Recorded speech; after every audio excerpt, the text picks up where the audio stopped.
Hi, everyone. My name is Christian Dalessio, and I am happy to be in Dr. Bowler's class for current issues in physical education. I have been a PE teacher for 23 years in the city of Springfield, and I have most of those years not had a gym. And so I've had to be creative and innovative, but I love what I do. And I'm currently at a school named Daniel Brunton School. And so I finally got my gym. Even though I got it during the pandemic, I still couldn't use it. So this is actually only my second year actually ever being in the gym after all these years. And I went into PE because I was always really passionate and loved sports and working with kids. And in my classes, I just love to give my love of sports and being physically active to these kids. And it's a great marriage that I have that is like the perfect job for someone like me. I love having fun with my kids. I make my classes very fun and engaging while we're learning at the same time all the skill sets. And I award the kids a belt every single day for doing stuff like showing the best sportsmanship or teamwork and stuff like that. And I think that making classes fun, fair, and firm is my motto with everything I do. So I'll show you a quick little video here, everyone, of me just doing PE with my preschoolers.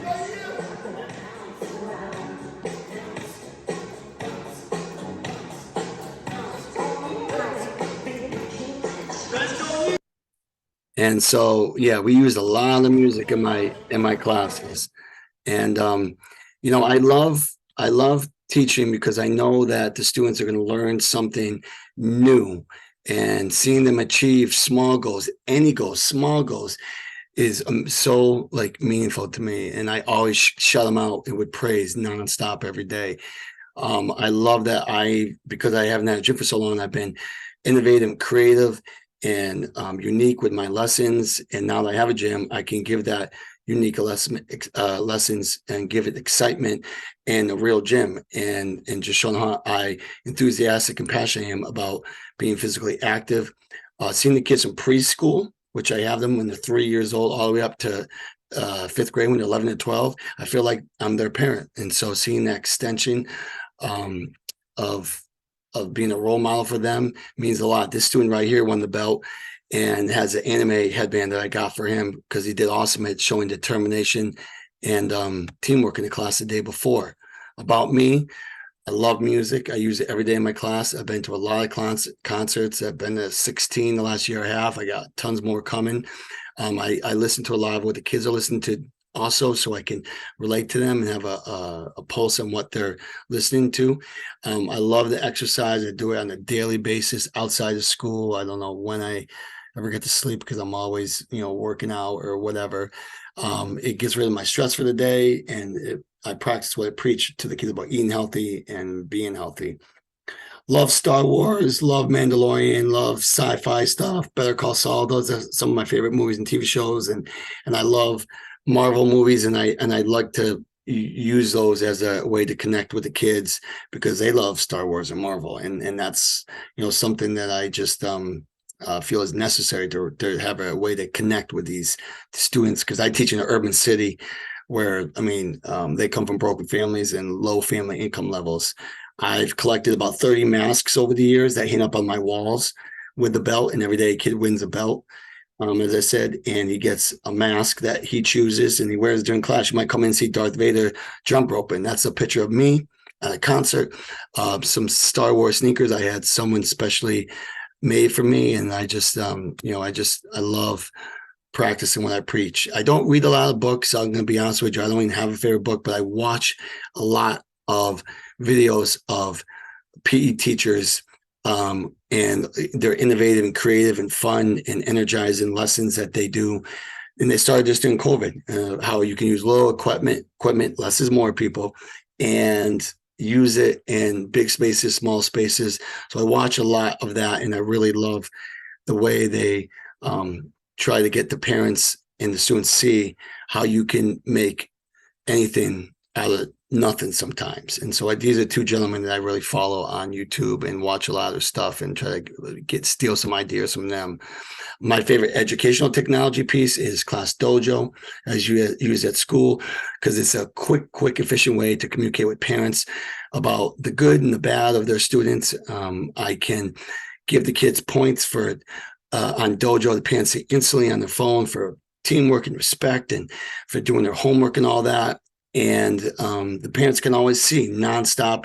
And it's a great way for parents to get instant feedback and for me to get instant responses from the parents. So that's my favorite piece of technology.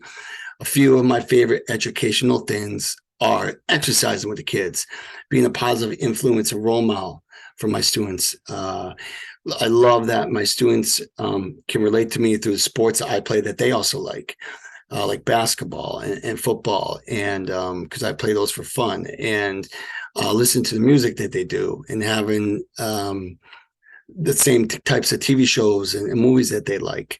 I love seeing, like I said, the progression from pre-K to 5. It's a great way to use also, because I use them as co-teachers for the little classes when they get older. And I just love getting feedback from my fellow teachers and PE colleagues about what they're doing or what they see me doing that they like. Challenges in PE today, the consistency of, I only see the kids a class for 1 week, and I see them 1 week every month. So like 1 week I'll see them and I won't see them again for 3 weeks. That's a challenge. The kids being present in school, they come in with a lot of baggage that we have to unpack from the stuff going on at home in the lower family income level where I work, and trying to get them to cope with that stuff and be attentive and present in my class, in all the classes. Students in my school, a lot of them don't speak English. They speak Spanish or Vietnamese or Chinese. And it's finding creative ways to get them to understand what we're doing. And I love it PE because you can be active. And that's a good way for them to learn. That's how I learn. There's seeing people moving and stuff like that. And their basic needs, like not having sneakers, is something we take for granted, but my kids can't afford them a lot of times. But I really, this is a picture here with me and all my former students come and help out my field day every year. And we just build great relationships outside of class. And I stay friends with them to this day, and they come and helping me out my field day, and I get stuff for them and work out with them, go out to eat with them. And it's just, I spend more time with my students when they get older than I do with my family at times. But I just really love being a role model for them. And there's challenges, but they're challenges that I don't mind. Size of the classes, it's always getting bigger. More and more kids come in, bigger classes. So I got to really work on making smaller groups and smaller skill-based groups to set up in these small games for the bigger picture. The preschool kids today are coming from the times of COVID, so they're behind the 8 ball when it comes to physically, socially, and emotionally being ready to be in school, and that's something that's a challenge for me and all the teachers in my school. And because of that, some teachers don't want to teach anymore, and there's a high burnout where they just want to retire early. I'm dealing with that by building more relationships with my students and spending more time working on these small games for the larger classes, going over the kids' IEPs, going over stuff with the homeroom teachers and the parents about what's going on in the classroom and what do I have to look out for, and what's going on at home, and how can we try to work on that so they're more balanced emotionally and mentally in school. And then for me, I work on it through the yoga, the music, the exercise, and I went through this really fast, but I love what I do. I'm someone that always is giving positives about kids. I don't believe in saying like they can't do it or they're bad kids, because I only see the good in them. And this class, hopefully I can maybe talk a little bit more about that, but I love what I do, and I hope we have a great class with Dr. Bowler. And this is just a picture of me with some of my friends doing one of the races that we do. But everyone have a great next few weeks of school if you're teaching, and thank you.